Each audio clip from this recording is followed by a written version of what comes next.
እሺ ለማንኛውም አስተማሪ ነው ክርስቶስ ኢየሱስ። ከነቢያቶች ክርስቶስ ነቢይ እንደሆነ ታምኛለሽ አይደለ? ቮይስ እንዴ ሁሉንም ነው እኮ ሁሉ በሁሉ ነው ታስውዙ። ኢየሱስ እኮ ሁሉም ሳይሆን እስኪ አስተማሪ ክርስቶስ ነቢይ ነው ብለሽ ታምኛለሽ አይደለ? ነቢይ ነው። ነቢይ ሳምራዊቷ ነቢይ ይመጣል ተብለን ነበር መሲያ ብላ ተናግራለች። ሁሉንም ነው ኢየሱስ ጌታም ነው ነቢይ ነው አይደለም፣ አምላክ ነው ንጉስም ነው ሁሉንም ነው። ከታች ያለው ነቢይ አይደለም እያለ ነው እንጂ ነቢይ ነው እያልሽ ነው። ክርስቲያን ናቸው። ምንድነው መሰለ ነቢይ ምንድነው? ኑ በእግዚአብሔር ቆይ እስኪ ለእሱ እድል እንስጠው ነው። ነቢይ ነው አይደለም? ኑ በእግዚአብሔር ሁሉም ነው ኢየሱስ ክርስቶስ ትንቢት አይ በዛን ጊዜም ወደ ኢየሩሳሌም ሲገባ እኩል ነግር ነው። ወደ ኢየሩሳሌም ሲገባ ነብይ ስለማያውቁት ህዝቦቹ ነብዩ መጣ ብለው አወሩ እንጂ ኢየሱስ ክርስቶስ ነብይ አይደለም፣ ራሱ ፈጣሪ ስለሆነ ማለት ነው። በዛን ጊዜ ትንቢት ሰው ስለማያውቁት በዛን ጊዜ ነብይ መጣ እያሉ አወሩ እንጂ እሱ ትክክለኛ መጽሐፍ ላይ ተጽፏል እንደዚህ መጣ ተብሎ ማለት ነው። ግን ስለማያውቁት በዛን ጊዜ ነብዩ መጣ ብለው አሉ። ግን ደግሞ ኢየሱስ ክርስቶስ ነብይ አይደለም። እሺ በጣም ጥሩ።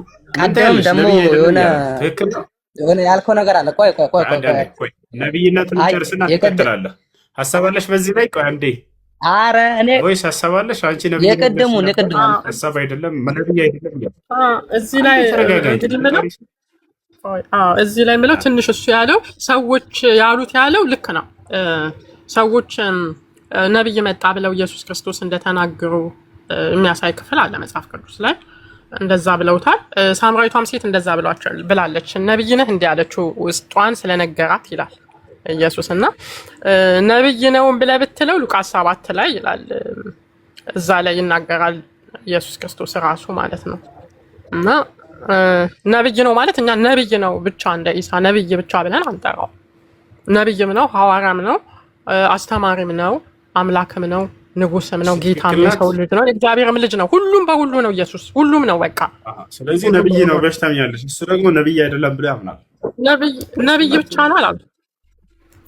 ነብይ ብቻ ነው አላሉ። ነብይ ነው የሚለን ተቀብለሻል። ይሄ አንድ እርምጃ ነው። እሱ ግን ነብይነቱን አልተቀበለም። ብታስረጅው አስረድታለህ። ጥቅሶችን እያነሳች እስኪ መልሳለህ። አንተ መልሳለህ ነው በእግዚአብሔር ወርዷል መሰለኝ። ከአንቺ ጋር ቀጥል። ነብይ ነው ካልሽ ጥሩ እርምጃ ነው። ነብይ ከሆነ ነብይ አድርጎ የላከው አምላኩ ማን ነው? ኢየሱስን የእግዚአብሔር ልጅ አድርጎ የላከውም አለ። ሁሉም ነው አልኩ እኮ ኢየሱስ ሊቀ ካህንም ነው፣ አምላክም ነው፣ ሐዋርያም ነው፣ ንጉስም ነው፣ ጌታም ነው አልኩ። ሁሉም ነው። ሰማኝ እኮ። አሁን ደግሞ ለምጠይቀው ጥያቄ መልሽ። ነብይ ከሆነ መቼም ላኪ ይኖራል አይደለ? አምላክ አድርጎ የላከው ማን ነው? ራሱ ከሆነ አምላክ ራሱን ራሱ ላከን የምንለው ወይንስ ሌላ አካል ነው የላከው? ኢየሱስን ነብይ አድርጎ የላከው ማን ነው? ኢየሱስ ሲመጣ የእግዚአብሔር ልጅ ሆኖ ነው ወደዚህ ምድር የመጣው። የእግዚአብሔር ልጅ ላከው። የላከን ደግሞ አባቴ ብሏል እኮ ከአባቴ ነው የመጣሁት ይላል። ከአባቴ ወጥቼ ነው የመጣሁት። ማን አምላክ ነው የላከው? አምላክ ነው የላከው ወይንስ አይደለም? ኢየሱስን ራሱ አምላክ ነው። ኢየሱስ አምላክ ነው። ኢየሱስ ክርስቶስ ራሱ አምላክ ነው። ራሱን የላከው ሌላ አምላክ ነው የላከው ኢየሱስ እኮ። ይኸውልህ አሁን ለምሳሌ አብ ወልድ መንፈስ ቅዱስ አለ አይደል? እና ወደዚህ ሲመጣ እሱ እንደ መቀማታ እንደ መስተካከል አልቆጠረውም ይላል። ገባ? ለምሳሌ ሳይሆን ጥያቄው የላከውን አምላክ ማወቅ ፈልጌ ነው። ራሱን የላከው ወይንስ ሌላ አምላክ ነው የላከው? ኢየሱስን ራሱ አምላክ ነው። ከአባቴ መጥቻለሁ እኮ ነው የሚለው። ክብሩን ጥሎ እንደወረደ ነው የሚናገረው። አዎ ክብሩን ጥሎ በአብ ተልኮ መጣ። ነብይ ብቻ ሳይሆን የእግዚአብሔር ልጅ ሆኖ አብ እንጂ ከአባቴ ተልኮ መጥቻለሁ አለ። ኖ እሺ እያዳመጥኩ ነው። ስለዚህ ኢየሱስን የላከው አብ የተባለው አምላክ ነው ማለት ነው አይደል? አብ አባት ነው የላከው፣ አባቱን የላከውና እሱ ግን ራሱ ፍጹም ሰው ፍጹም አምላክ ሆኖ ነው በምድር ላይ ተመላለሰው። እሺ አሁን ጥያቄ አብ ነው የላከው አልሽ። አብ የተባለው አምላክ ነው የላከው አይደል? አብ የተባለ አምላክ ላከው ብቻ አይደለም፣ ራሱም አምላክ ነው አልኩኝ። ይኸውልህ አብም ወልድም መንፈስ ቅዱስም አምላክ ነው። አንድ አምላክ ነው የምንለው አይደል? በአምላክነት ግን በማንነት ሶስት ነው። በማንነት ሶስት ነው፣ በግብርም ሶስት ነው።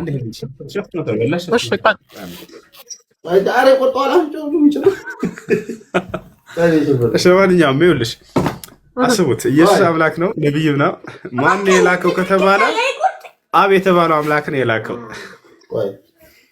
ስላሴ ልከውታል። እሺ ኢየሱስ ስላሴ ልከውታል። ኢየሱስ ከስላሴ ውስጥ እኮ አንዱ ነው እሱ ራሱ። ስለዚህ ስላሴ ልከውታል ማለት እንችላለን። ኢየሱስ እንዴ ስላሴ ልከውታል ማለት አብ ወልድ መንፈስ ቅዱስ ወይም ስላሴ ናቸው የላኩት። አንቺ ስላሴ ባይነሽ ስላሴ አምላክ ነው መስታወቂያ አይደል?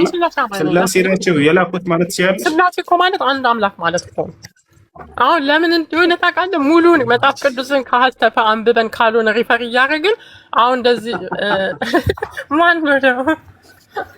እሺ እሺ ለማንኛውም ይኸውልሽ ወላሂ ላዚም አስቡ ቆማችሁ አንድ አምላክ ነው ያለው ይላሉ። ክርስቶስን የአንድ አምላክ ነው ወይ የላከው ከተባለ የአንድ አምላክ ብለው የሚያምኑት እነሱ ደግሞ ስላሴ ነው። እሺ እንደዚያ ከሆነ ስላሴ ነው ወይ ኢየሱስ ክርስቶስን ነብይ አድርጎ የላከው? አይደለም በፍጹም። ማን ነው ከተባለ አብ የተባለው ነው። ክርስቶስ ደግሞ ያ የላከኝ አንድና ብቸኛ አምላክ ነው ብሎ ገልጾታል። ዮሐንስ ወንጌል ምዕራፍ 17 ቁጥር 3 ያን ማን ያለው አንድ አምላክ ያለው እዛ ጋር ማን ነው? ስላሴ ነው። ቮይስ ናለሽ ስላሴ ነው አንድና ብቸኛ አምላክ ያለው። አምላክ ማለት እንደዛ ነው። በሶስት አካል የሚገለጽ አንድ አምላክ ማለት ነው አይደል? እዛ ጋር አንድ አምላክ የሚለው ክርስቶስ ነው አይደል?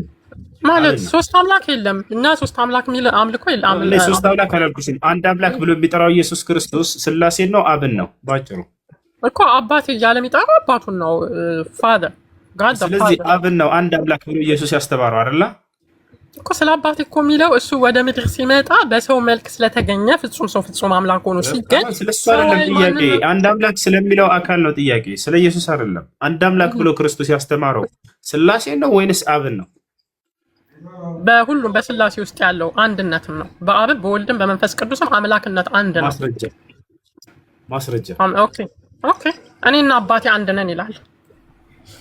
አንድ ነን ሲል ስለ መለኮት ስለ አምላክነት ያወራበትን ቦታ ስለ ኢየሱስ ክርስቶስ ዮሐንስ ወንጌል አዳምጪ እንጂ በፈጣሪ ስለ እሺ ያዳምጥ ነው። እናንተ አንድ ናችሁ ይላችኋል እኮ። እሺ አዳም ኔትወርኩ ይሰራል። ክርስቶስ አንድ አምላክ ብሎ ያስተማረው አብን ነው። ስላሴን በፍጹም አንድ አምላክ ብሎ ያስተማረ የለም አይደለም። ክርስቶስ አንድም ነብያትም አላስተማረም። ዮሐንስ ወንጌል ምዕራፍ 17 ቁጥር 3 ላይ ኢየሱስ ክርስቶስ ወደ ሰማይ ቀጥ ብሎ አባት ሆይ አንድና ብቸኛ አምላክ ነህ እያለ ይናገራል። አንድና ብቸኛ እውነተኛ አምላክ አንተ ነህ አለ። በቃ እናንተ ደግሞ ብቻውን አይደለም ተሳስተሃል ኢየሱስዬ አንተም ራስህ አምላክ ነህ ብላችሁ አስገድዳችሁ አምላክ አደረጋችሁ። እርሱ እኔ ከዚያ ጋር አምላክ ነኝ እና በፍጹም አላለም። እኔ አምላክ ነኝ አላለም። ገብታችኋል አይደል? ኢየሱስ ክርስቶስ እኔ ከራሴ አንዳች ላደርግ አይቻለኝም አለ። ክርስቲያኖች መጣችሁ ኢየሱስ ተሳስተሃል፣ ሁሉንም ማድረግ ትችላለህ አንተ አላቸው። ኢየሱስ ክርስቶስ መጣና አብ ከእኔ ይበልጣል አላቸው። ኢየሱስ ተሳስተሃል፣ ከአብ ጋር እኩል ነህ አንተ ራስህ ብላችሁ ካዳችሁት። አያችኋል? ኢየሱስ ክርስቶስ አምላክ አለኝ አለ። ተሳስተሃል ኢየሱስ አንተ ራስህ አምላክ ነህ አላችሁት። ከዚህ በላይ ክርስቶስን መቃወም የለም እዚህ ዓለም ላይ። ወረበል ከዕባ በአላህ ስም እላለሁኝ ክርስቶስን በጣም የተቃወሙት ቢኖሩ ክርስቲያኖች ናቸው። አለካው በነገርኳችሁ መሰረት እኔ ሰው ነኝ አለ። ዮሐንስ ወንጌል ምዕራፍ 8 ቁጥር 40 ላይ ኢየሱስ ተሳስተሃል፣ ሰው ብቻ አይደለም ፍጹም ሰው ፍጹም አምላክ ነህ አላችሁ። እኔ ሰው ነኝ እንዳለው እኔ አምላክ ነኝ ብሏል ወይ ብለን ስንጠይቃቸው አላለም። በፍጹም የትኛውም ቦታ ላይ እኔ አምላክ ነኝ አላለም። ከዚህ በላይ ክርስቶስን መቃወም የለም። ቆም ብላችሁ አስቡ። ይሄን የምላችሁ ትንሽ ይቀራል። ኦኬ ግን ኡስታዝ ሁዙ ኢየሱስ ክርስቶስ አምላክ እኮ እንደሆነ አሁን ያ በእርሱ የሚጠራጠሩበት ቃል ነው የሚለው እኮ ለዚህ ነው። መጽሐፍ ቅዱስም ላይ ይለዋል እንደዛ ብዙዎች እንደሚሰናከሉ በኢየሱስ ክርስቶስ ይናገራል። ተሰናከላችሁ እኮ መሰናከላችሁን በማስረጃ ነገርኳችሁ። ቆይ አንዴ በክርስቶስ መሰናከላችሁን በማስረጃ ነገርኳችሁ። እኔ ሰው ነኝ እያለ ሰው ብቻ አይደለም አምላክም ነህ አላችሁት። እኔ አምላክ ነኝ ብሎ ግን ያስተማረበት ቦታ አይደለም። አብ ከእኔ ይበልጣል አላችሁ። አይበልጥም በፍጹም አንተ ከአብ ጋር እኩል ነህ አላችሁት። እኔ ከአብ ጋር እኩል ነኝ ያለበት ቦታ የለም። እኔ አምላክ አለኝ አላችሁ። አምላክ አንተ ራስህ አምላክ ነህ ብላችሁ ካዳችሁት። ከዚህ ላይ ክርስቶስ መቃወም የለም። ኢየሱስ ክርስቶስ ፍጹም ሰው ፍጹም አምላክ ሆኖ ሲመላለስ በሰውነቱ የተናገረው أعوذ بالله من الشيطان الرجيم. بسم الله الرحمن الرحيم.